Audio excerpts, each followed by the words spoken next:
trade deadline coming up on Tuesday next week. Tuesday, middle of the afternoon. I want to say 3 o'clock local time. I'd be shocked if the Texans didn't make any moves before the trade deadline. I would be very, very surprised. And I'm not saying it's left guard, which I know if we were to put up a poll. And in fact, we may need to do that. Seth, you kind of informally polled your social media audience before we had Nick on a couple weeks ago. Yeah. And it seemed like defensive back was sort of an overwhelming reply to that. Yeah. Should I put up a more formal poll as to what people want for the trade deadline, do you think? Yeah, and I think right now it's going to end up being left guard more so than defensive back, which is going to be ironic because last night, I mean, the death blow by the Jets was when Jalen Petrie was manned up on Devontae freaking Adams, which was the nightmare scenario that I kept warning you about, Sean, was that, man, okay, Petrie he's good as a nickel linebacker, but he's not a cornerback. Right. Never was a cornerback in the NFL. If you call him your slot corner, you are putting a safety/linebacker in the slot and expecting him to go man. And that wasn't a cover zero blitz or anything. That was just good old school single high safety. And you've got a five-man pass rush, and Jalen Petrie's going to be manned up on Devontae Adams. What do you expect? I mean, this is that's the nightmare scenario that I've been terrified about ever since they started this experiment with him in training camp. And we could see in training camp that when Jalen Petrie was lining up in the slot against Tank Dell or Stephon Diggs or Nico Collins, he couldn't hack it. It was ugly. Yeah. So, you need more guys. Right now, you've got two safeties as basically the guys that you're charging with playing man for vast portions. And it was nice when you're in the minor leagues. It was nice when you were going against the Bills' depleted wide receiving core. It's nice versus the Patriots or teams like that. I would even throw the Packers out there in terms of their top-end receiving talent isn't nearly not what the Jets have. Yeah. But it's gonna bite you. Yeah. It's gonna bite you. And it's gonna embarrass you on nationally streamed television. That's right. Yes. Nationally streamed. Maybe Embarrassed in front of the entire internet and local television. The web. So trade deadline coming up on Tuesday. And we already know who some of the teams are that are open for business. Two of them are in your division. I don't know, I don't know what the stomach is for GMs with the whole trading inside the division thing is these days. I'm not sure. But Tennessee, Tennessee traded DeAndre Hopkins. Jacksonville traded Cam Robinson both for day 3 picks. So they're both clearly open for business, right? Look, I think Caserio comes from New England. Belichick was never bashful about trading within the division, and other than the Jets, who he just despises. But they would make trades within the division. I don't know. There's a relationship there with the GM in Tennessee, and Tennessee is obviously very much in a reset year. So I think maybe perhaps something like that could happen. But there's a wide array of possibilities. I am going to put as the 4 choices on this Pender poll that I'll put up during the break here. I'm going to put guard. Mm-hmm. I'm going to put wide receiver. Yeah. I'm going to put defensive back. Okay. And then I'll put other. Okay. And if it's other, then have them reply because you can only do have 4 them choices. reply too. Yeah. I'll have you, if it's other. I notice these people that are super online with their social media, they love that engagement rate. That's what you got to go for that. I got to go for the engagement rate. Hey, what did you think of my appearance on the opening credits last night? It was everything we expected it to be, which was awesome but brief. It basically sounded like the debriefing that I give Brandy after any one of our relationships. Mm-hmm. I was like, that was spectacular. Mm-hmm. And she's like, was it really? It just seemed like I just so we're done. Right. And I'm like, yep. And it was incredible. And then because you were on screen for all of about like 1.5 seconds, right? But you looked good. You got the high-powered NFL Films cameras up in your face. Right up in my you looked face. good. Yeah, thanks, man. I appreciate it. But it was like 1.5 seconds. It wasn't long. Yeah. And I knew at that moment that the Texans were going to win by at least 4 touchdowns. Yeah, you kind of set me up there. You're like, Texans by 50. Sean made the opening credits, and I'm like, oh, boy. I've already blamed you this morning. I know. Called you a diva. You're not alone.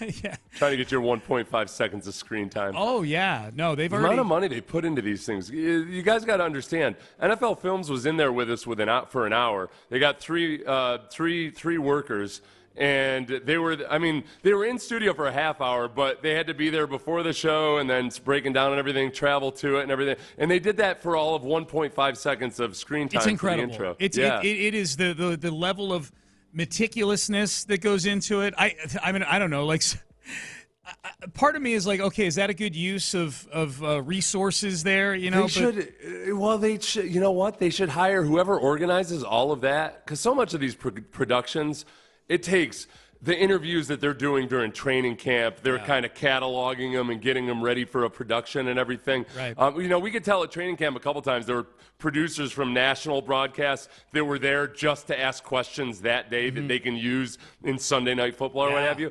They should have that person coach the offensive line.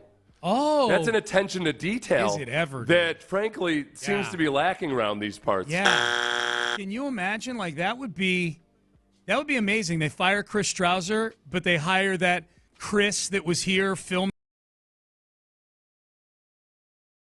us the other day. Filming us. He was a wide receiver for the Chiefs back in the day. Chris Wilson.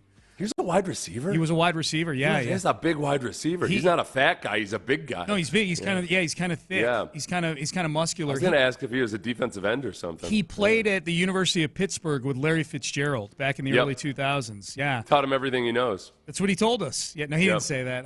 No, he didn't say that. He definitely didn't say that.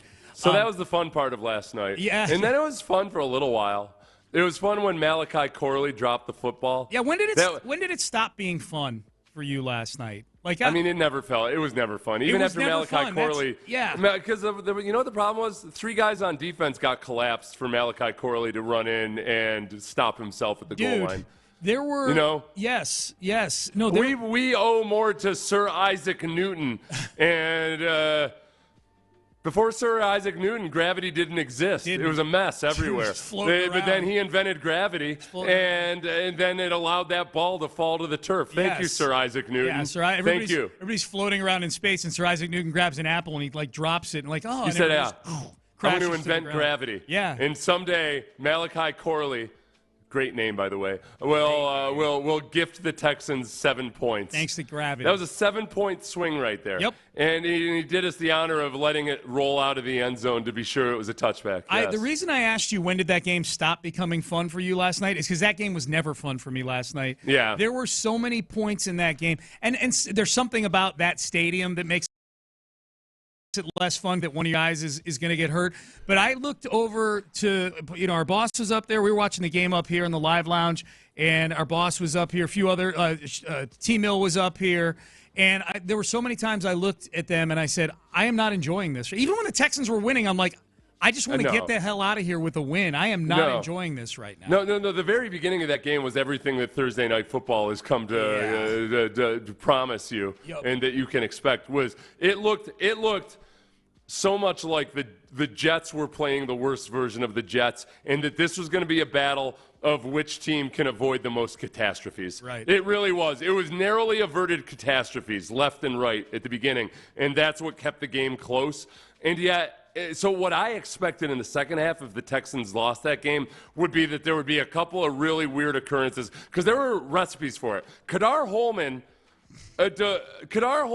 for God knows what reason, as the punt returner or as a blocker, was like still trying to block a guy that was going to touch the ball down and came precariously close to touching it with his leg or something. Yeah. That would have been an all-time idiotic move if that had turned into a touchdown. I don't know what the hell he was doing back there. So there's that. But no, it ended up just being an absolute drubbing in the second half. The Jets systematically worked their way down the field 3 times in a row.